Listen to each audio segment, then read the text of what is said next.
ነገር ማንበብ አለ። አንደኛው መጽሐፍ ቅድም ጋሽ ኃይለ መለኮት እንዳሉት በመጽሐፍ ቅዱስ በጣም የሚገርመኝ እኔ በመጽሐፍ ቅዱስ እንደኔ አይነቱን ተራውን ለዝግባ የማይባለው ሰባኪ ተው ቅዱስ ጳውሎስ ኢየሱስ ክርስቶስ ራሱ ተገልጦ ምርጥ ዕቃ አድርጌሃለሁ የአሕዛብ ብርሃን አድርጌሃለሁ መዶሻ ነህ ብሎ የመረጠው እስከ ሶስተኛው ሰማይ እየተነጠቀ የመላእክትን ከተማ ጎብኝቶ የመጣ የመላእክትን ቋንቋ የሰማ እንደውም እነግራችሁ ነበር ግን ምን ብዬ ልንገራችሁ እኔ የሰማሁትን መስማት አትችሉም መባል ደረጃ የደረሰ በልብሱ ቁራጭ በየሀገሩ እንደኪንን የልብሱ ቁራጭ እየታደለ በሽተኛ ሲፈውስ የነበረ የሐዲስ ኪዳንን ቅርጽ የቀየረ የሐዲስ ኪዳን የመጽሐፉን ቅርጽ የቀየረ ቅዱስ ጳውሎስ ነው ይባላል። ምክንያቱም ከ27ቱ የሐዲስ ኪዳን መጻሕፍት 14ቱን በቀጥታ ብር ቀርጾ ቀለም በጥቆ ብራና ፍቆ የጻፈ 15ኛው የሐዋርያት ሥራ እንዲጻፍ ደግሞ ታሪኩን ያበረከተ ከ27ቱ 15ቱ ቅዱስ ጳውሎስ ባይኖር የማይኖሩለት የመጽሐፍቱን ቅርጽ የወሰነ ትልቅ ሐዋርያ እና ሐዋርያ መንፈስ ቅዱስ ገልጦልኛል እግዚአብሔርን አግኝቼዋለሁ ወረቀት ጋር አትላተሙ አለ።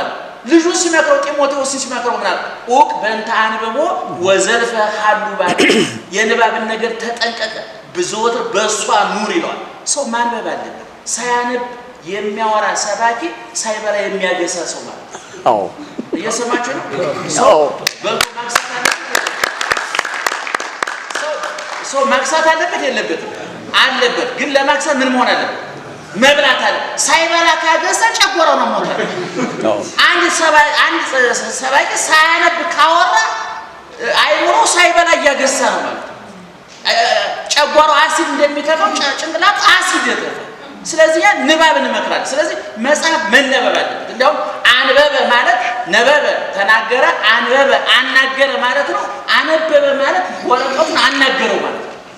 መጽሐፍትን ማነጋገር ማለት በእኛ በቤተሰብ ስናስተምር ማለት ነው። ነጋሽ አይለም ቆል መራሳችሁ ብያኔ ይሰጣል።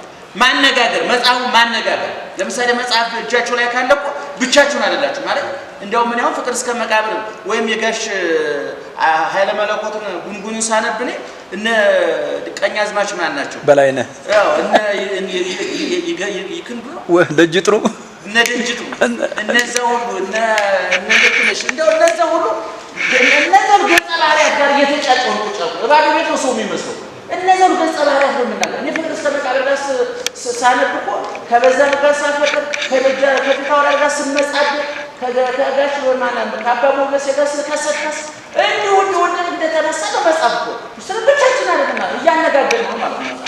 አንደኛ ሶስት